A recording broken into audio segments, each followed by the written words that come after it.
Hey everyone, it's Jack. This is a re-upload of a video that I uploaded a couple weeks ago. I had a sponsorship on that video that turned out to not be a real sponsorship. The company itself that I was advertising is a real company, but the person that I was working with for the sponsorship, they weren't real, and I am feeling so stupid that I fell for that. Everything that they provided to me seemed pretty legit, but I think I had rose-colored glasses on because the deal that they were giving me seemed a little too good to be true, and it turned out to not be true. Let me clarify, there's an actual website out there that is completely good with their service. That's who I thought I was working with, but instead they had a very similar domain to the legit site, instead sending you to a not legit site. So I'm so sorry for anyone who looked into that service thinking that it was a deal for them. I was led to believe that it was, but it was not. The last thing that I want to do is put any of you guys at risk. I want to only advertise things that I think are good services, and I thought this was a good service. Once again, the actual service itself could be a great service, but I wasn't working with them. The person I was talking to was posing as a partnership manager for them, someone who handles the sponsorships and everything. The link that they provided when I first put the video up seemed completely okay, but now when you click on the link, it gives you a security warning, and that worries me more so for the safety of you, so I am really hoping that everyone is okay out there. So I'm so sorry for being so careless in the advertisement, and I wanted to re-upload this video because I still think it's a great video. I corrected myself on the Kennedy part when I said Little Richie instead of Little Richard, but other than that, it's the same video. I just wanted to hop on here and say this because it would be confusing if I just re-uploaded for no reason and just took that out. I want to give you guys a warning. I never want to put you at risk. I want to make sure that everything that I am endorsing is good to endorse, and this just wasn't, and I want to be way more careful in the future. So thank you so much. Thank you for being patient with me. Let's get back to the video. If you've already seen it,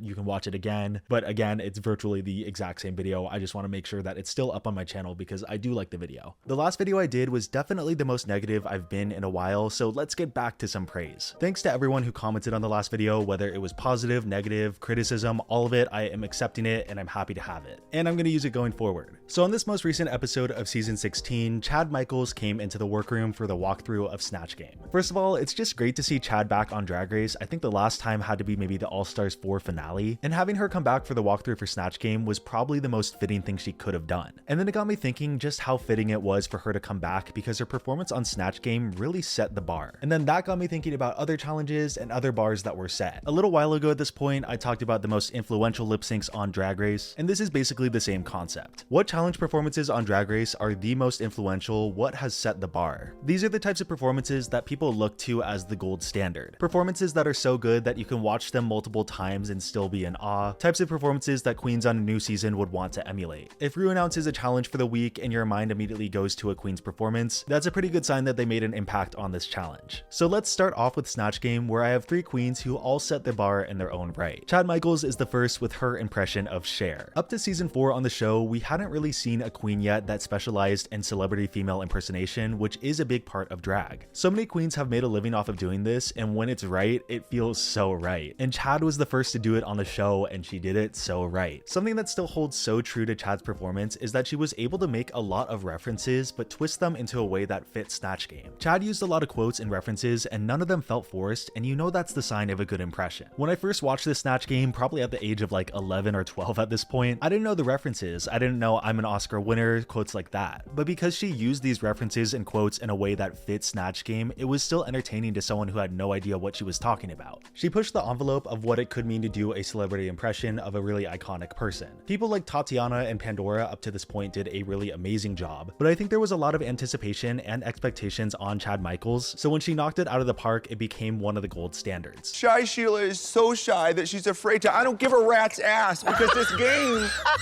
I don't know why they book me on these chicken shit gigs.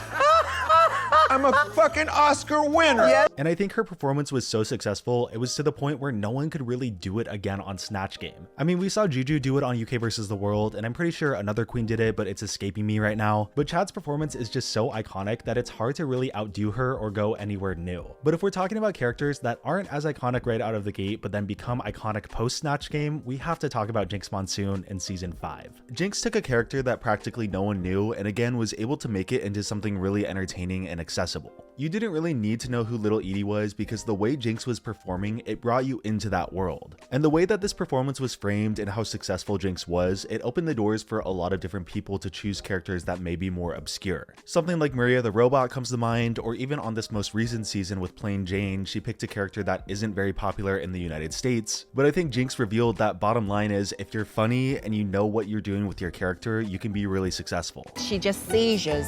Spelling?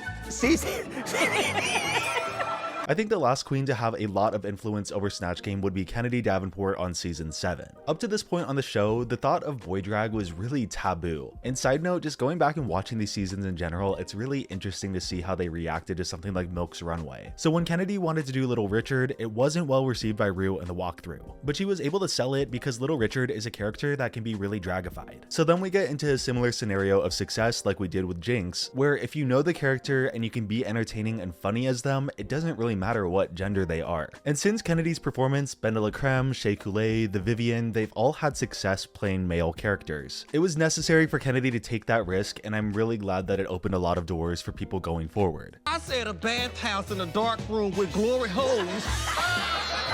If I had to pick between these three which one would be the most influential, I think I would still have to go with Chad. She was the first, she had the most expectations on her, and I think she had the most room to mess up. And yet, she didn't. Moving on to the ball and design challenges, I think there's one queen that we all know that has really been the most influential and the queen that everyone wants to emulate. Raja redefined the runway, and that could be a whole separate video if I really wanted to. Season 3 had 4 design challenges, and Raja was able to win 2 of them and be high for the other 2. And every look that she created was iconic in its own right. And these looks overall added to the runway package that she brought, solidifying her as the original runway girl. There have been some amazing looks both before and after Raja that I think do give her a run for the money for the show. If we're talking OG, Nina Flowers in the first design challenge ever did such a great job. And in more recent seasons, definitely a look that is remembered super fondly is Utica's bag ball look. And what helped is the juxtaposition of another very influential look, Lala Ree's bag ball look. 3 years later, and just the thought that Utica created that in the same time that Lala created that, it is so funny to me, but at the very least, Lala influenced the Golden Boot Award. For acting challenges, the main person that I turn to is Bob the Drag Queen on season 8. I don't think there's been a person to do more with the script than Bob did with Ruco Empire. I definitely don't think the script was that great, but Bob was able to turn it into something super successful. The line delivery, the physicality, the ad-libs, they all came together, and it just put Bob on a whole different level when it came to these performances. Oh, you thirsty, bitch? I'm gonna take this motherfucker. Give me the shoe, bitch. Much like with Chad on Snatch Game, I think a lot of people were expecting a lot out of Bianca for a comedy challenge. And just like with Chad, Bianca fully delivered on that. There was such a natural buildup over the season of Bianca's character, slowly creating this idea that Bianca is going to be really good at everything, but where she really shines is in stand-up comedy. So when the stand-up comedy challenge was announced, everyone was super excited to see what Bianca was going to do, and this performance definitely solidified her win to me. Again, like with Chad, she was able to showcase the successes of another form of drag, that being stand-up comedy and hosting and all of that. I like the gentleman in the back who's sleeping. Makes me feel right at home. Can you wake that bitch up? Yeah, the one right there with the horizontal stripes. Not a good look in your 3rd trimester, sir. All right? As for improv challenges, I don't think anything comes close to matching Jada Essence Hall in 2020 choices. The way that Jada approached this challenge was just so smart. Improv in general is really hard, so approaching it in a way where you're pretending to be confused, even if you actually are a little bit confused, throwing off the people asking the questions, trying to divert the questions, it's all really perfect for a political challenge. And we get one of the most quoted lines ever, "Look over there." 4 years later, it is still so stupid, but it definitely solidified Jada's win as well. I feel like a video that I'm gonna do pretty soon is the moment that each winner solidified their win, because in this video there's at least like 3 or 4 examples. I have a longer video on Jada though, so you can check that out above. Jada, same question. Heidi, question. What? Look over there. Where? I would like to retittle the retittle of her rebuttal. The what? Although her hairline is awful, so is her contour line. Also, if you enjoy my content, please consider subscribing. I'm trying to hit 100K by the end of the year, and with your help, I could totally do that. I think Jada's actually in the running for the makeover that set the bar the highest, but there's two other people that I think give her a run for the money. The first is Naomi Smalls, who I've been itching to talk about again because I can't go more than like a day without talking about her. Sounds like I'm a crazy super fan. Both her makeovers on season 8 and All Stars 4, they are top notch. Some of the best looking makeovers, and especially with the All Stars 4 one, it really pushed what could be accepted as a makeover. It doesn't always have to be family resemblance, we just have to recognize them as a pair, and Sunny and Cher fit that bill completely. I think the other one that has the most storyline and the most merit to why makeovers should exist would be Miss Cracker and Miss Cookie on season 10. When I tell you I'm an OG YouTube fan, I've been watching YouTube for most of my life, probably really unhealthy. I've known Chester C forever, and seeing him in this form, it was amazing. Their big tagline with makeovers, something that's kind of existed since Drag U, is that drag can bring out your true character and really make you break out of your shell. And after knowing Chester for so long online and then seeing this complete change in his personality when he's in drag, I've never believed anything more, and it honestly sold me on makeovers, which in general is kind of a flimsy challenge. From the looks themselves to the characterization and personality to the whole storyline that Miss Cracker had going into the challenge, it's definitely a makeover that sticks with you and something that I often think of as one of the best. You look like Marilyn Monroe. Happy birthday. You better not. Would you yourself on the first date? Yes, I don't know why I hesitated, yeah. For commercials / branding challenges, 3 come to mind, and the first is an OG, Angina's from season 1. Talking about how life is a celebration and being on the show and how much it means to her. All of that is so apparent in this branding challenge, and it makes me feel so good inside. This is one of the first moments on Drag Race to show how important a show like this is to have on TV. Alexis Mateo on season 3, Bam, Sickening No, talk about iconic. This is a performance that transcends the criteria of the challenge, and you don't really care what the challenge is about because it's just so iconic. And I think that makes for the best branding. She was able to take moments from this challenge and create really iconic catchphrases, becoming bigger than the challenge and the challenge win itself. Sickening no. What? Bam! Bam! Bam!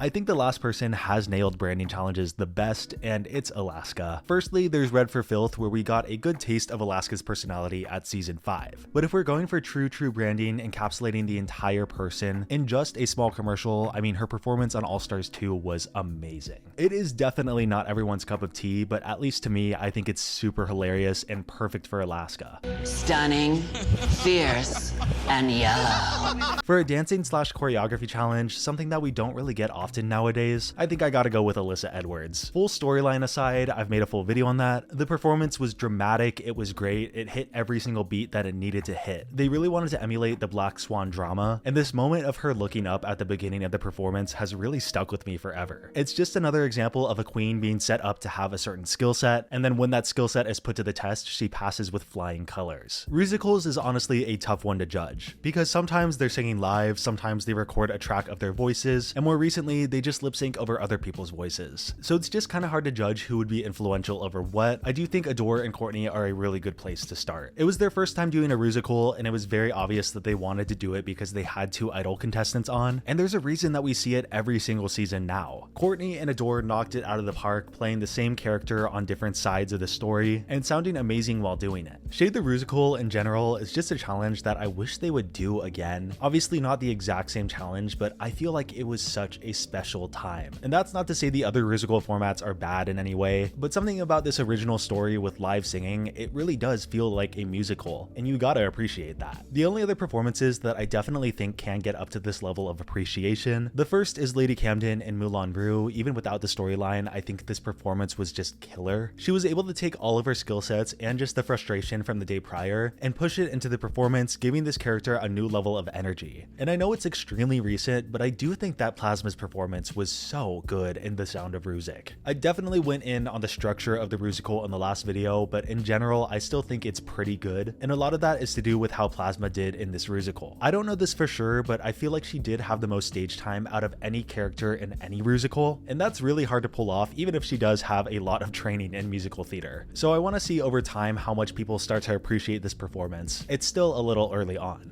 I'm a video vixen, loving rock Kardashian. Sisters wanna come for me, suck it. I'm The talent show is so tough to narrow down because I think there are so many performances that could be here. I'm gonna pick 4 performances and I'm just gonna probably have to leave it at that. I'm going with Tatiana on All Stars 2, Aja on All Stars 3, Monet on All Stars 7, and Anitra on season 15. Tatiana out of the gate I think was underestimated by everyone, and in the style of a talent show, you didn't really know what she was gonna do, so when she comes out doing spoken word, I feel like expectations were pretty low. The big thing about 3 of these 4 performances is they bred really iconic quotes. The same parts, what you see isn't always the truth, that sticks with you. Another iconic quote, is she gonna jump from there? Aja wasn't the one to say it, but she was the one to provoke it. And this performance is just pure energy. It is my most watched performance out of any talent show, and if we're really talking about setting the bar, especially for everyone else in the room, Aja definitely did that with everyone else that was doing dancing that day. And I know it's a little ironic that I put Anitra and her in the same picks for my talent shows. I don't want to get into the ballroom discourse, but I will say the points that have been made are valid. I put Anitra here for the diversity of her performance, going from dancing to then board breaking. The board breaking especially is so insanely impressive, and it's a performance that's been referenced so much in the season, and even in this new season it's been referenced multiple times already. And finally, Monet's talent show, I mean, come on. This is setting the bar. It's a talent that she had to train for so long, and being able to showcase that, I mean, just props to her. Next, if we're splitting up mid-season songs and finale songs and talking about girl groups first, I don't think anyone comes close to touching either the Frock Destroyers or the United King Dolls. These 2 groups have gone on tours together, and the Frock Destroyers have made a whole album. There's no setting the bar higher than these 2 groups, especially with the United King Dolls having to follow up the Frock Destroyers and trying to be just as iconic. That's a lot of pressure, and yet they somehow did it. And finally, for the finale verses, I've done a live stream ranking them all before, and I kind of want to do a full ranking of them now. There are 2 performances that are often regarded as the best, and I want to throw a third in there. The third one is Alaska's on Read You Wrote You. If we're talking about coming out of the gate with catchy lyricism on something that they have barely ever done before, Alaska set the bar in that way for sure. I think the way that she fit everything together, lines like "I'll read you down beneath the ground, will you hold my purse while I snatch the crown," it flows so well, and performance wise I think she also did really great for someone who isn't the best at choreo. I don't know why she painted herself blue, but we kind of just ignore that. But then we fast forward a couple minutes in the song, and then we get Katya's, which is regarded as one of the best. Her lyrics are hilarious, and they definitely encapsulate her Russian character that she likes to go in and out of. And her performance, I mean, being picked up in a split and doing all of these tricks, it was incredible. But my personal favorite has to be Shea Coulee. She fits so much into her verse, branding herself, making references to other Drag Race seasons and girls, throwing in some jokes, being funny and entertaining. It was just flawless. I think these 3 definitely showed in different ways what you can do with a verse challenge, and there have definitely been some amazing verses since. But when you go back to these originals and they still hold up this well, I feel like that's why they have so much influence. And let's end on a silly note. If we're talking about influential mini challenges, Jujubee takes the cake for the reading challenge. She's the only queen to win 3 times, and I feel like her jokes get better every single time. Legendary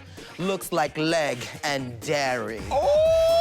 Mariah Paris Balenciaga. Great, you're here, so we have to change the name to RuPaul's Drag Race Some Stars.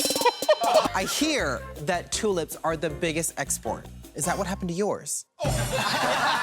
All of these performances are so incredible and set the bar and made influence in different ways. They tend to skew older, and that's a sign that they have made influence because we're still talking about them today. I love to appreciate the new stuff, but making reference to the old stuff is important too. I know I talked about the ball and design challenges in this video, but I kind of want to do a separate video on influential runways in general. So if you'd like to see that, comment below some looks on the runway that have really made a lot of influence. Like I mentioned in this video, something like Milk's runways come to mind. Thanks for watching. Thanks again to HostGator for sponsoring this video. It's an incredible deal. Go check it out, and I will see you soon with another video. Look over there! Where?